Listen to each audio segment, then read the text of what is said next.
여기서 만약에 누가 팔아버리거나 고래라고 부르는 그런 사람들이 대량의 매도를 하게 됐을 때 이 로직이 완전히 깨질 가능성 저는 좀 걱정이 많이 되거든요. 깨질 가능성이 없지는 않아요. 다만 이제 배신자가 나온다는 누가 대량으로 매도한다라는 건데 네. 마이클 세일러 회장은 개인적으로도 7, 8조 원 정도 규모가 되는 비트코인을 지금 들고 있어요. 자기가 죽으면 그거를 상각시키겠다라고 하더라고요. 발행량을 자기가 줄여버리는 거야. 여전히 이제 일부 투자자들은 당연히 매도할 것 같아요. 장기적으로 이 비트코인의 가치를 믿는 투자자들 더 많이 생긴다라고 하면 사실 이제 깨지기 좀 힘들지 않나? 압권 시작합니다. 오늘의 주제는 여러분들 제목에서 보시는 것처럼 굉장히 자극적이죠? 전 세계가 가담하고 있는 주가 조작. 배신자만 없으면 끝까지 간다. 피처링 비트코인. 이거 제가 정했습니다. 이거 왜 정했냐면 오늘 이제 오기석 대표와 함께 잠시 후에 이야기를 나눠볼 텐데 마이크로 스트래터지에 대한 관심 많으실 겁니다. 일단 비트코인에 대한 관심도 많으실 거고요. 요즘에 뭐 비트코인을 제외한 나머지 코인 시장은 안 좋지만 비트코인 하나만은 살아있는 상태잖아요. 근데 이 지금 그 마이크로 스트래터지가 어떤 사업 구조를 갖고 있는지를 보니까 비트코인을 절대 팔지 않고 죽을 때까지 사기만 할 거야 라고 하는 투자 목적을 갖고 있어요. 근데 이거를 지금 보면은 미국 재무부도 우리는 비트코인을 계속 사서 전략 비축 금액으로 보유할 거야. 이거 안 팔 거란 얘기예요. 그리고 엘살바도르 마찬가지죠. 근데 이 그 마이크로 스트래티지의 어떤 사업 모델을 보고 그럼 나도 이렇게 해봐야 되겠다라고 하는 기업들도 나오고 있습니다. 대표적으로 게임스탑 이런 기업들. 그러니까 이게 결국 비트코인을 사기만 하는 사람들이 계속 나오고 있는 상황에서 배신자만 없으면 비트코인 가격은 떨어지지 않는다. 이게 약간 모양이 비슷해갖고 제가 제목을 이렇게 지었거든요. 자세한 내용은 저희가 오기석 대표와 함께 이야기를 나눠보도록 하겠습니다. 대표님 어서 오세요. 네, 안녕하십니까. 오기석입니다. 오랜만에 뵙습니다. 네, 오랜만에 뵙습니다. 이게 지금 저희 방송 전에도 말씀 나눴지만 오기석 대표님이 워낙 종종 방송 출연을 하시기 때문에 네. 한국에 계시는 줄 알지만 아니죠. 홍콩에 있고요. 지금 출장으로 잠깐 들어왔는데 네. 오늘 제목이 좀 자극적이어서 걱정은 좀 되지만 잘해보도록 하겠습니다. 네. 그 출장을 오셨는데 제가 공항에 들어오시자마자 이렇게 탁 낚아채갖고 저희 스튜디오로 모셨습니다. 일단 그 마이크로 스트래티지에 대한 이야기를 먼저 해볼 건데 네.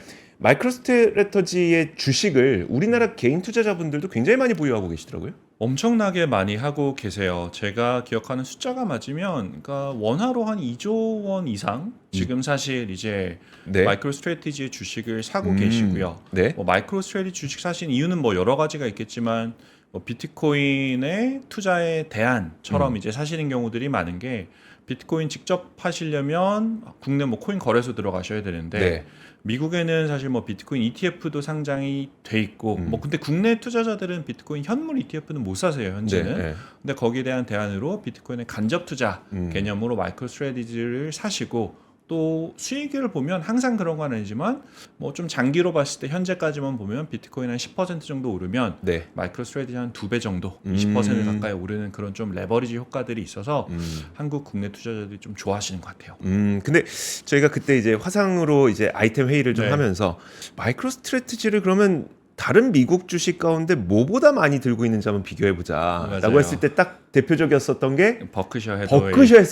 버크셔 해서웨이보다 마이크로 스트래티지를 우리나라 개인 투자자분들이 더 많이 들고 있었잖아요. 물론 투자자분들이 그 워런 버핏을 훨씬 더 존경하시겠지만 그것과는 좀 별도로 이제 투자에 있어서는 마이크로 스트래티지의 투자 기회를 조금 더 노리시는 게 아닌가 싶습니다. 마이클 세일러 회장도 워낙 유명한 분이기는 해요. 네, 사실 네. 크립토 쪽에서는 제일 큰 스피커 중에 한 명입니다. 저는 제일 의아했던 게 네. 뭐였었냐면 마이크로 스트래터지는 비트코인을 보유하고 있는 기업이에요. 맞아요. 그럼 비트코인을 보유하고 있는 금액만큼의 기업 가치를 받고 있는지 네, 아니면 사실 우리는 만약에 제가 네. 기업인데 법인인데 네, 제가 보유하고 있는 자산이 1억이다. 네. 그럼 사실 우리나라에서는 PBR 한 0.8배 쳐서 8천만 원밖에 평가를 못 받아요. 그쵸. 그럼 마이크로 스트래터지는 네. 비트코인만큼 평가받고 있습니까? 어떻습니까? 움직이긴 하는데 비트코인 가치 한 2배 정도는 평가를 받는 것 같아요. 그래요? 네, 프리미엄이 많이 붙어 있습니다. 그 프리미엄 붙어 있는 이유를 사실 조금 설명을 하기 위해서 자료를 좀 준비했는데 네. 그 마이크로 스트래티지라는 기업을 최근에 이제 어떤 식으로 부르냐면 비트코인 재무회사 비트코인 재무회사. 네. 라고 불러요. 그래서 지금 화면이 나가는지는 잘 모르겠지만 비트코인 재무회사라고 비트코인 트레저리 컴퍼니라고 하고요. 그 마이크로 스트래티지 모델부터 먼저 보면 지금 뭐 2020년부터 비트코인 핵심 자산으로 네. 지금 가져가면서 숫자 지금 더 늘었어요. 사실 지금 58만 비트코인 정도 되는데 네. 지금 58만 비트코인 정도를 보유를 하고 있고요. 그럼 이게 무슨 회사냐라고 하면 그냥 기업이 여러 가지 경영 전략이 있겠지만 최근에 나온 이런 비트코인 재무 회사들은 내가 자본을 외부로부터 조달을 해서 네. 주식을 발행을 하거나 전환사채를 발행을 해서 최대한 비트코인을 많이 사자. 네. 그리고 보유하자가 전략이에요. 회사의 전략 자체가 네. 자금 조달해서 비트코인을 보유하는 게 전략인 그런 회사들입니다. 그 빚져서 사든 아니면 증자해서 사든 네. 어쨌든 사기만 하자. 사기만 하자. 요게 사업 모델이라는 거죠. 이게 사업 모델이에요. 사업 모델이 사실 마이크로 스트래티지가 거의 최초이고요. 네. 근데 미국에서는 마라톤 홀딩스라는 데도 있고 네. 라이엇이라는 데도 있고 최근에 이제 일본에서는 유명한 데가 메타플래닛 메타플래닛. 메타플래닛이라는 곳도 있고 최근에 사실 이제 나왔던 것 중에 하나는 이제 뭐 소프트뱅크의 손정희 회장님 그리고 테더 네. 그리고 이번에 그 러트닉 그 상무장관이 있었던 그 켄터 피트제랄드 네. 세 개가 지금 같이 해서 21쉐어라는 회사를 만들었는데 이 회사 역시도 지금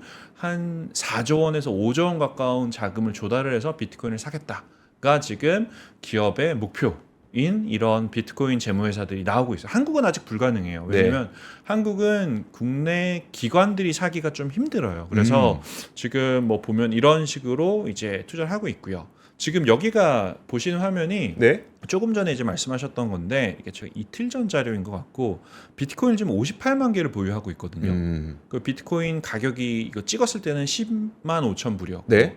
그럼 비트코인의 가치는 61 빌리언 US 달러니까 한 90조 원 이 조금 안 됩니다. 네네. 근데 회사의 시가총액은 108 빌리언이니까 네. 뭐 프리미엄이 한 60조 원 이상 붙어 있는 거죠. 비트코인 가치보다. 그리고 마이크로 스트래티지에서 추정하기로 자기들의 기업 가치는 118이다. 그러니까 아직 업사이드가 남아 있다라고 네. 지금 보여주고 있는 거예요. 아니 보통 우리가 기업 가치를 따질 때는 네. 본인들이 갖고 있는 자산 그다음에 네. 거기에서 그 자산을 이용해서 만들어내는 현금 흐름, 네. 그 현금 흐름에다가 멀티플 고집해 갖고 이제 그 기업 가치를 산정하곤 하는데 네. 마이크로 스트래터지와 같은 비즈니스 모델을 갖고 있는 방금 말씀해 주셨던 그 메타플래닛, 네. 그러니까 게임스타 뭐 여러 가지 맞아요. 이 기업들은 현금 흐름으로 기업 가치 평가하는 게 아니잖아요. 현금 흐름으로 사실 기업 가치를 평가하기는 불가능합니다. 뭐 사실 뭐 비트코인 가지고 있는 거를 대차로 내줘서 네. 혹은 스테이킹이라고 하는데 스테이킹으로 받아올 수도 있겠지만 그런 식으로 평가하는 건 아니고요. 네. 월가에서는 이런 마이크로 스트래티지를 어떻게 평가하냐면 주당 보유하고 있는 그러니까 마이크로 스트래티지 한 주당 네. 보유하고 있는 비트코인의 수가 늘어나느냐. 그러니까 100만 분의 1 비트코인이 제가 기억하는 게 맞는 사토시라는 단위를 써요. 네. 근데 그 사토시 단위가 늘어나는가 어. 라는 거를 계속 보면서 과거부터 봤을 때 이런 속도로 늘어나고 있으니 앞으로도 같은 속도로 한 주당 보유하고 있는 비트코인이 양이 증가한다라고 하면 비트코인의 가격 상승분 예측에다가 내가 가지고 있는 주식에서 얼만큼 빨리 보유량이 증가하느냐를 예상을 한 다음에 기업 가치 산정을 하기 시작합니다. 마이크로 스트래터지의 그 사업 모델은 그러면 네. 이거예요. 만약에 여러분이 비트코인을 하나만 사시면 네, 하나밖에, 그러니까 여러분은 10년 후에도 하나 들고 계실 거예요. 맞아요. 근데 만약에 마이크로 스트래터지의 주식을 하나를 보유하시면 네, 지금 비트코인 하나가 나중엔 비트코인 2개가 됩니다. 이게 정확합니다. 그 모델을 가지고 하고 있고요. 그래서 사실 실제로 마이클 세일러, 네. 그 마이크로 스트래티지 회장 같은 경우가 어떤 얘기를 했냐면, 그러니까 비트코인을 투자하는 여러 가지 방법이 있잖아요. 네. 뭐 거래소에서 할 수도 있고, 아니면 미국에 상장된 비트코인 ETF에 투자할 수도 있고, 펀드에 투자할 수도 있고, 아니면 마이크로 스트래티지에 투자할 수도 있는데, 네.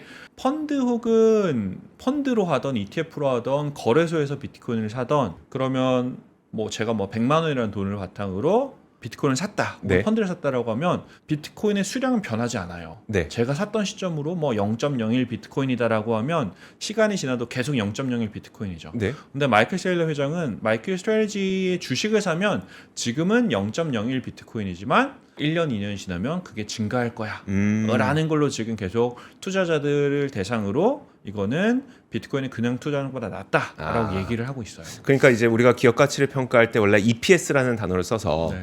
주당 여러분들은 얼마의 그 수익을 올립니다라는 걸 보여주는데 그거를 EPS는 아니지만 비슷한 개념으로 이 한 개의 비트코인이 한 주당 나중에 1.8개가 될 거니 해당 기업의 기업 가치는 1.8이다라고 지금 월가에서 평가하고 있다는 얘기예요. 맞습니다. 아, 맞습니다. 근데 그러면 어떻게 마이크로 스트래티지는 한 주당 비트코인의 개수를 늘려요? 어떻게? 그게 방법이 뭐 심플하게 얘기를 드릴 수도 있지만 우선 잠깐 설명을 좀 드리면 네네. 화면에 제가 이제 준비를 했는데 지금 보시는 거는 이제 마이크로 스트래티지가 과거 2020년부터 어떻게 비트코인을 매수했는가. 그래서 만불일 때부터 계속 매수를 해가고 있고 최근에는 사실 또 뭐 바닥에서 저점에서도 많이 매수했고 네. 올라올 때도 매수했는데 기본적으로 이제 자금 조달에서 부채하고 주식 발행을 하면서 자금을 조달을 해요. 네. 그래서 지금 보면은 이런 가치가 어디서 나오느냐라고 하면 코퍼레이트 파이낸싱이라고 기업의 이제 자금 조달 혹은 어떻게 보면 기업의 레버리지 비율을 어떻게 만드느냐라는 약간 금융공학적인 네. 이제 그런 이제 소스에서 오는데 기본적으로 보면 전략적으로 주당 비트코인 보유량을 늘리기 위해서 네. 이제 그 자기들이 방법을 찾아내요. 예를 들어서 아까 말씀하셨던 것처럼 그 비트코인을 지금 어느 정도 하죠? 비트코인 가격이 한 10만 4천 달러 10만 정도 4천 정도 하는데 10만 4천, 네. 10만 4천 달러로 한 비트코인이 있는데 그거와 동일 양을 가진 마이크로 스트래티지 주식은 아까 프리미엄을 감안하면 한 18만 불 정도 될 거예요. 그 정도 되겠죠. 네. 그죠? 그러면 사실 지금 비트코인 가격보다 주식 가격이 높기 때문에 네. 훨씬 더 현재 비트코인 가격보다 높은 가격으로 자금을 조달을 할 수 있는 거예요. 아, 그렇죠. 네, 네, 네. 더 높은 가격에 자금 조달해서 그러면 그만큼 더 살 수 있는 거죠. 그러면 1.8개를 살 수가 있겠죠. 1.8개를 살 수가 있어요. 네. 그렇게 되면 물론 그 시점에 마지막에 들어온 사람은 이제 뭐 그 숫자 그대로지만 네. 먼저 투자했던 투자들 같은 경우는 계속 이제 프리미엄으로 거래되면서 자금 조달을 더 큰 규모로 받기 때문에 더 많은 주식 매집이 계속 일어나거든요. 네. 그렇기 때문에 지금 선순환 과정이 일어나면서 그 주당 보유 비트코인 숫자가 늘어나는 것도 있고요. 또 네. 두 번째는 사실 이제 주식 발행만 하는 게 아니라 전환사채 발행도 엄청나게 많이 해요. 네. 지금 미국에 발행되는 전환사채 총량의 네. 30% 정도는 마이크로 스트래티지 같은 비트코인 재무 기업들이에요. 그렇게 많아요? 30%의 전환사채가 이런 기업들이 발행을 하고 있습니다. 미국에서 전체 발행되는 전환사채 가운데 30%가 이런 기업들이 발행한다고요? 맞습니다. 맞습니다. 주식 투자자 입장에서 보면 전환사채는 일단은 채권이잖아요. 네. 돈을 빌리는 거예요. 돈을 빌리기 때문에 주식 수는 현재는 늘어나지 않아요. 그렇죠. 다만 외부에서 큰 규모로 자금을 조달할 수 있기 때문에 네. 그 조달한 규모만큼 비트코인을 더 사게 되면 주식 투자자 입장에서는 이게 희석되기 전까지는 네. 이제 주당 비트코인의 숫자가 늘어나게 되는 거예요. 그런데 이게 결국은 특정 가격 이상이 올라가게 되고 또 네. 기간이 지나게 되면 주식으로 교환을 할 수가 있는 거잖아요. 할 수 있습니다. 그러면 이제 주식 개수가 늘어나잖아요. 네. 제가 질문드리고 싶은 건 뭐냐면 전환사채를 주식으로 바꾸기 전까지는 네, 그 로직이 통할 것 같아요. 맞아요. 주당 비트코인 개수가 늘어난다. 네. 근데 이게 갑자기 주식 개수가 확 늘었어요. 훅 떨어지는 거잖아요. 그 가능성은 분명히 있는 것 같아요. 네. 분명히 있고 그 부분 같은 경우는 마이크로 스트래티지 투자하시는 분들이 알아야 될 위험 요소 중에 하나고요. 다만 현재까지 발행된 그 미국 기업 같은 제가 지금 차트는 준비 못했는데 네. 기업의 정관에 발행할 수 있는 주식의 총량 그리고 네. 발행할 수 있는 전환사채 총량이 지금 정해져 있거든요. 네. 지금 마이크로 스트래티지는 41 플러스 41 전략이라고 네. 얼마 전에 발표를 했는데 주식 총량을 41 빌리언 US 달러를 발행을 하고 네. 전환사채 총량 역시도 41 빌리언 달러의 전환사채를 발행을 하겠다. 채권을 발행을 하겠다라는 이거를 공약으로 내세웠어요. 네. 최근에 사업계획서에서 현재까지는 발행된 전환사채 총량이 한 10빌리언이 조금 안 돼요. 그러니까 30빌리언의 이상의 여전히 굉장히 많은 규모의 추가 전환사채가 발행이 가능한 거죠. 그래서 이미 발행된 전환사채들이 주식으로 전환된다라고 하더라도 마이크로 스트래티지는 훨씬 더 그 큰 규모로 채권 시장에서 자금을 조달을 할 수 있는 상태가 됩니다. 그리고 사실 투자자분들 입장에서는 주식을 사시는 분들도 있지만 마이크로 스트래티지 같은 주식은 아무래도 변동성이 크기 때문에 네. 채권을 선호하시는 분들이 여전히 많으세요. 혹시나 얘가 잘못되면 어떡하지? 왜냐면 채권은 네. 선순위잖아요. 네, 그러니까 네. 주식이 정말 최악의 경우 마이크로 스트래티지가 비트코인 가격 폭락으로 해서 흔들린다라고 했을 때 주식 투자들이 사실 손실을 먼저 입고 네. 채권은 사실 마이크로 스트래티지를 가지고 있는 비트코인을 팔아서 원금을 회수를 할 수 있으니 그런 측면에서 봤을 때 현재 지금 이런 마이크로 스트레치 같은 비트코인 재무기업의 전환사채는 네. 기관 투자가들이 굉장히 선호하고 있어요. 아, 오히려 기관 투자가들은 네. 마이크로 스트래티지 주식에 투자하는 것이 아니라 오히려 그들이 발행했던 전환사채에 많이 채권에, 투자를 하고 있어요. 네, 좀 보수적인 곳들 같은 경우는 아. 전환사채 채권에 많이 투자하고 있습니다. 아, 근데 그 저희가 이 방송을 하기 위해서 아이템 회의를 했고, 그래서 이 스토리대로 한번 가면은 이야기가 되게 재밌겠다 생각을 했는데, 이 스토리가 어제 저녁에 외신에서 딱 그 스토리대로의 기사가 하나가 떴더라고요. 무슨 기사였죠? 지금 이 사업 모델을 네, 갖고 있는 신규 진입자들이 계속 나타나고 있다. 맞아요. 지금 사실 화면에 보시면 신규 진입자를 떠나서 이미 하고 있는 데들이에요. 지금 상위 10개인데 마이크로 스트래지가 지금 제일 크고요. 네. 그다음에 마라톤 홀딩스라는 미국 회사가 또 있고 네. 라이어 플랫폼도 있고 클린스파크, 테슬라는 사실 뭐 이런 비트코인 재무 회사는 아니지만 그렇죠. 네. 들고 있고 또 아래 이제 코인베이스 그리고 제일 밑에 있는 메타플래닛이라는 곳이 있고 네. 지금 뭐 21 쉐어스라든지 네. 게임스탑 같은 경우도 최근에 들어왔어요. 게임스탑이 얼마 전에 유상증자를 하면서 지금 현금성 자산이 7조 원 가까이 있거든요. 네. 근데 최근에 사업계획 발표했을 때 우리는 마이크로 스트레치처럼 비트코인을 전략적으로 투자하겠다라고 네. 발표를 했어요. 그리고 한 일주일인가 2주 전에 한 6천억 원 정도 규모의 비트코인을 매수를 시작을 했습니다. 네. 그래서 지금 이런 식으로 나오고 있고, 이렇게 되면 어떤 효과가 있냐면 비트코인이 사실 최근에 여러 가지 이유로 뭐 재평가가 되고 있는데, 하나는 워낙 이제 시장의 유동성이 커지니까 달러 가치 하락에 대한 네. 거기에 대한 해칭으로 찾으시는 분들도 있고, 또 지금 미국 같은 경우는, 한국은 아직은 아니겠지만 미국 같은 경우는 최근 들어서는 그냥 자기 자산의 뭐 2% 3% 정도는 비트코인 관련한 걸로 투자하시는 분들이 굉장히 많아졌어요. 네. 그렇기 때문에 훨씬 더 일반적으로 지금 투자가 많이 늘어났고, 또 다른 거는 이제 뭐 블랙마켓 얘기를 잠깐 하면 전 세계 제일 큰 ETF 운용사인데 IBIT라는 ETF를 2년 전에 런칭을 했는데 네. 지금 이게 자산 규모가 원화로 하면 92조 원 정도 돼요. 그래서 얼마 전까지는 없었던 게 지금 92조 원이라는 게 네. 뭐 기관 혹은 개인 투자자들이 비트코인 자산을 쏠리고 있거든요. 네, 근데 네. 이렇게 되면은 비트코인의 수급이 사실 한 방향으로 쏠리게 됩니다. 그러니까 지금 사는 사람들은 많은데 네. 파는 사람이 별로 없는 거죠, 그러면? 맞아요. 사는 사람 많은데 파는 사람이 별로 없어요. 특히 네. 그리고 비트코인은 발행 총량이 결정돼 있잖아요. 네. 2,100만 비트코인이 발행이 되는데 네. 지금 한 4분의 3 정도는 이제 채굴이 됐고 아직 남은 부분이 있지만, 시간이 지나면 지날수록 반감기라는 게 있어서 네. 채굴의 속도가, 그러니까 신규로 시장에 들어오는 비트코인의 수가 줄어들어요. 네. 줄어들고 지금 뭐 비트코인 재무회사라든지 아니면 비트코인 ETF라든지 여러 여러 가지 쪽에서 계속 매수하려는 세력들이 현재는 많기 때문에 네. 시장에서 사실 수급이 지금 꼬여 있는 상태라고 보셔도 저는 될 것 같아요. 그러면 비트코인이 늘어나는 속도는 점차 줄어들 거고 네, 사는 사람들은 늘어나고 있으면 네, 우리가 흔히 소위 주식 시장에서 말하는 유통 주식 수가 줄어들겠네요. 맞아요. 그러니까 그걸 노리고 지금 많은 비트코인 재무 회사들이 나타나게 되는 겁니까? 나타나는 겁니다. 아, 사실 유통 주식 수는 누가 봐도 여지없이 줄어들 게 뻔해 보이면 뻔하죠. 이걸 갖고 있으면 가치는 높아진다. 이 계획이겠네요. 맞아요. 그래서 프리미엄을 사실 많이 받고 있어요. 그래서 지금 제가 화면에 준비한 게, 그럼 네. 비트코인을 직접 사는 게 나으냐 네. 아니면 다른 걸로 하는 게 나으냐라고 보면, 그러니까 레버리지 투자라고 한 게, 마이크로 스트래지는 뭐 레버리지 ETF는 아니에요. 네. 다만 이제 기업의 형태 자체가 주식 발행한 게 있고 채권 발행해서 자금 조달한 게 있기 때문에 기본적으로 기업 경영상의 레버리지가 있기 때문에 네. 더 빨리 올라갈 수가 있고요. 그리고 아까 말씀드렸던 것처럼 주당 비트코인이 지금 계속 증가하는 걸 전략으로 삼고 있기 때문에 이제 수량도 늘어날 수가 있고, 그래서 사실 지금 2025년 같은 경우는 이게 5월 중순까지로 전 기억하는데 네. 비트코인이 12% 올랐을 때 마이크로 스트래지는 33% 올랐어요. 2024년은 차트는 없지만 비트코인이 111% 올랐고요. 네.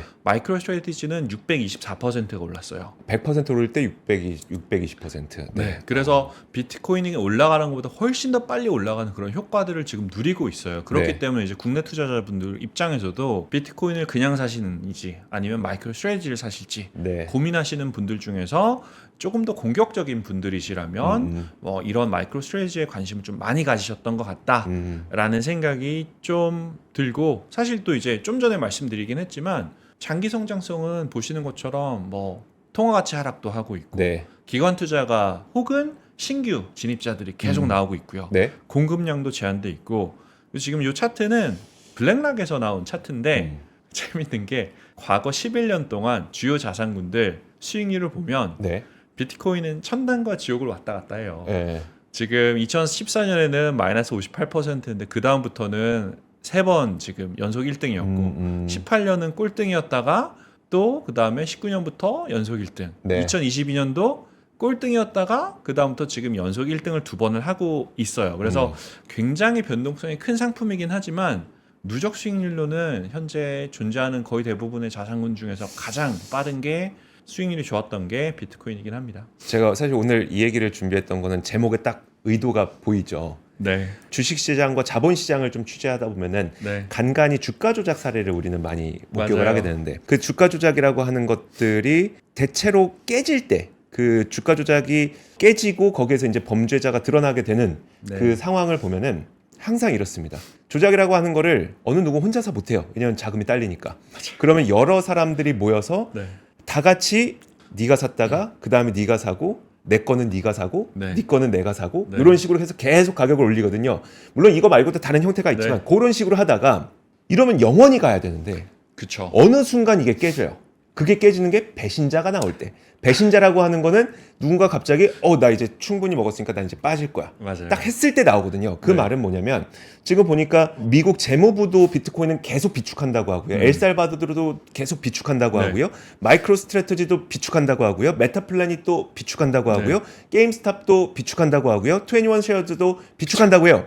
이 논리가 여기서 배신자만 없으면 말씀하셨던 논리대로 계속 갈 것 같긴 해요. 네. 근데 여기서 만약에 누가 팔아버리거나 고래라고 부르는 웨일이라고 맞아요. 부르는 그런 사람들이 대량의 매도를 하게 됐을 때 이 로직이 완전히 깨질 가능성이 저는 좀 걱정이 많이 되거든요. 깨질 가능성이 없지는 않아요. 네. 그러니까 깨지는 게 뭐 완전히 깨지느냐 아니면 단기적으로 이제 그런 충격이 발생하느냐 좀 나눠볼 수 있겠지만 단기적으로 그런 충격이 충분히 발생할 가능성은 전 있다라고 생각을 하고 있고요. 네. 다만 이제 그 마이클 세일러 회장 얘기를 잠깐만 조금 더 하면 네. 그 뭐 일부 시청자분들 아니 렉스가 무슨 회사인데 여기 나와서 마이크로 스트레지를 얘기를 하냐라고 할 수 네네. 있겠지만 저희 파운더가 그레킹이라는 분인데 네. 마이클 세일러하고 되게 친하시고 저희 파운더가 마이클 세일러한테 처음으로 비트코인이란 걸 알려준 사람이에요. 그래요? 그래서 렉스 파이낸셜 대표가 네. 마이클 셀러 지금의 마이크로 스트래티지 회장님, 네. CEO인데 마이클 셀러는 비트코인은 몰랐고 그때는 몰랐어요. 몰랐고 예전에는. 네. 그 비트코인이라는 걸 이 세상에 있다는 걸 알려준 사람이 지금 계시는 렉스 파이낸셜의 저희 사장님. CEO. 그래서 뭐 어떻게 보면 저희도 좀 그 지분이 있다라고 얘기할 수 있을 것 같지만 네네. 그래서 되게 자주 만나세요. 저는 아직 만날 게는 없었는데 네. 저희 회사 분들은 뭐 종종 같이 식사도 하는 것 같더라고요. 그래서 제가 들었던 얘기는 그러면 이제 결국은 그 아까 말씀한 배신자가 나온다는 누가 대량으로 매도한다라는 건데 네. 마이클 세일러 회장은 무슨 생각을 가지고 있냐라고 제가 들어봤는데 이런 얘기를 했다고 하더라고요. 자기가 죽으면 마이크로 스트래티지에서 가지고 있는 거는 그냥 계속 가지고 있겠지만 네. 그분 개인적으로도 제가 듣기로 한 7, 8조 원 정도 규모가 되는 비트코인을 지금 들고 있어요. 네. 개인적으로 투자하고 있는 거를. 네.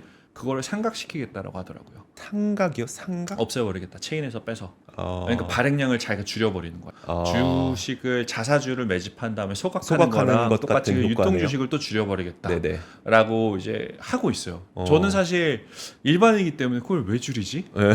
팔아서 돈을 만들어야 되는데? 라고 내 생각하는데 자식한테 물려줘야 돼. 그러니까 근데 그거를 그분 같은 경우는 지금 완전히 그 비트코인이 가지고 있는 가치를 그냥 하나의 투자 수단이 아니라 이건 정말 혁신적인 네트워크고 그리고 정말 인류의 새로운 진보를 가능하게 할 수 있는 자산군이다. 네. 그래서 자기가 가진 소명 중에 하나가 비트코인이 대중화되고 가격이 어떻게 보면 우상향할 수 있도록 네네. 도와주는 거다라고 그렇게 믿고 있으시다고 하시더라고요. 그래서 그런 식으로 생각하면 여전히 이제 일부 투자자들은 당연히 매도할 것 같아요. 하겠지만 장기적으로 이 비트코인의 가치를 믿는 투자자들 더 많이 생긴다라고 하면 사실 이제 이거는 뭐 깨지기 좀 힘들지 않나라는 생각을 합니다. 그렇군요.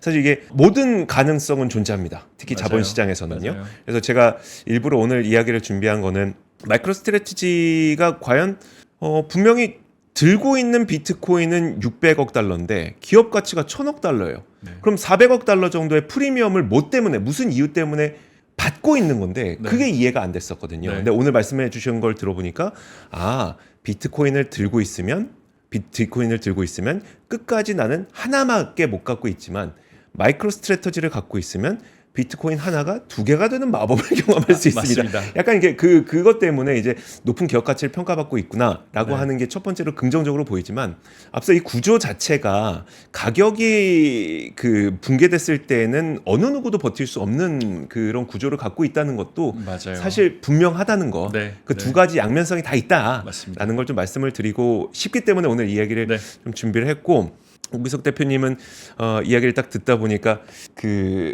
일단 마이클 세일러 그러니까 마이클 세일러 회장의 이야기를 직접은 아니지만 건너 듣다 보니까 이 로직에 대한 신뢰도가 좀 있으신 것 같네요. 맞아요. 사실 이런 로직은 지금 마이클 세일러 회장이 본인이 얘기하는 것도 있지만 네. 이미 월스트리트에서 마이크로 스트래티지를 커버하기 시작하는 애널리스트들이 12명이 넘어가는 걸로 알고 있어요. 월가에서. 사실 전통적인 형태로는 마이크로 스트래티지 같은 주식을 가치 평가하기가 쉽지가 않거든요. 그렇죠. 기본적인 가치 평가는 이제 현금 흐름 할인 모형이잖아요. 네네. DCF를 바탕으로 미래 발생 가능한 현금을 바탕으로 지금의 할인율을 적용해서 네. 주가를 예측을 하는데 근데 지금 월가에서 나오는 애널리스트들 같은 경우는 그게 사실 불가능하니 네. 그래서 많은 애널리스트들이 조금 전에 제가 말씀드렸던 것처럼 향후 얼마나 빠른 속도로 마이크로 스트래티지 한 주당 보유하는 비트코인의 양이 늘어날 거냐 그리고 앞으로 비트코인의 가격은 어떻게 바뀔 거냐 네. 라는 걸 바탕으로 지금 비트코인 마이크로 스트래티지의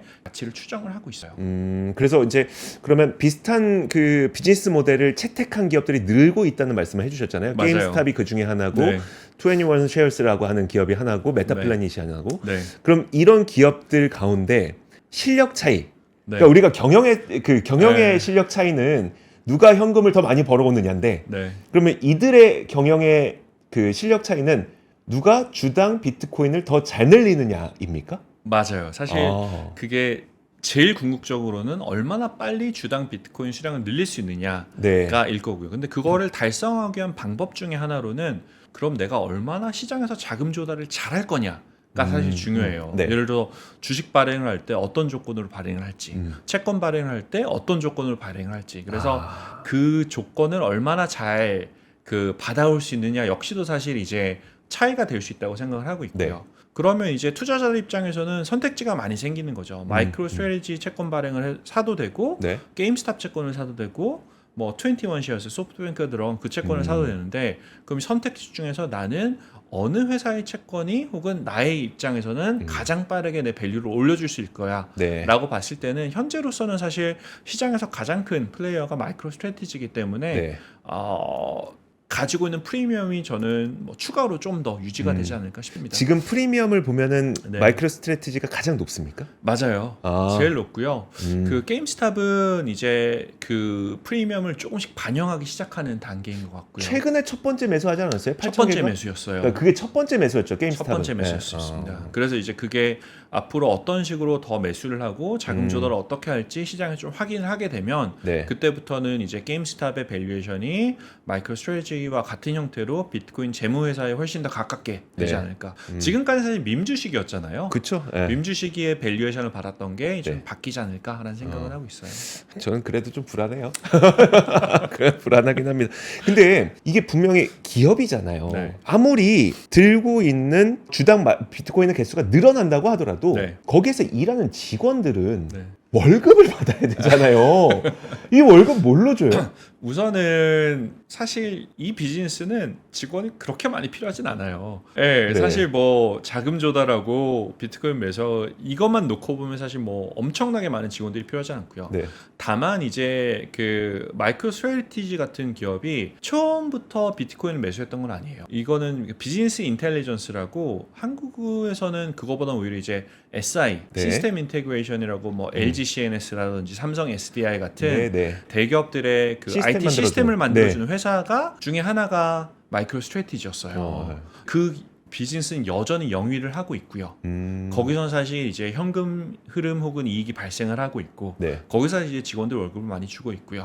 게임스탑도 사실 보면 비트코인만 매수하는 건 아니잖아요. 아 그렇죠. 기존에 네. 뭐 매장들 사실 뭐 적자이긴 하지만 네. 뭐 그쪽도 유지를 하고 있어서 우선은 현재로서는 이렇게 가는 것 같고 아. 이게 아닌 케이스가 이제 21 캐피탈의 이제 시작인데 그 그쪽 같은 21이 경우는 소프트뱅크가 소프트뱅크랑 테더랑 어. 그리고 켄토, 네네. 피트제랄드 세 개에서 같이 하는 건데 여기는 사실 이제 그 비트코인만 보유하고 있어도 현금을 만들어낼 수는 있어요. 어떻게 하냐면 네. 주식 같은 경우도 주식 대차 대여를 하면서 이제 그 대차 수수료를 받잖아요. 네. 비트코인 역시도 들고 있는 비트코인을 빌려주면서 뭐 스테이킹이라고 하기도 하고 아니면 네. 랜딩에서 나오는 이자를 받기도 하는데 그것만 해도 한 뭐 연 7, 8% 정도 현재는 나오고 있어서 그냥 비트코인을 보유하는 것만으로도 사실 이자가 발생하는 상황이 현재는 맞습니다. 네. 그래서 오늘 저희가 준비한 핵심은 뭐였었냐면 도대체 마이크로 스트래터지는 그렇게 돈을 많이 못 벌면서 어떻게 이거를 비트코인을 이렇게 계속 사고 있지? 첫 네. 번째. 그 다음에 비트코인을 분명히 600억 달러 들고 있는데 어떻게 기업 가치가 1000억이 되지? 두 번째.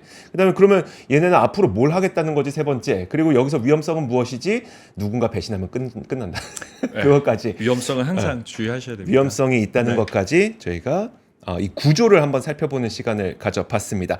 자, 지금까지 렉스 파이낸셜 오기석 대표와 함께 했고요. 저희 압권도 여기서 마치도록 하겠습니다. 지금까지 압권이었습니다. 고맙습니다.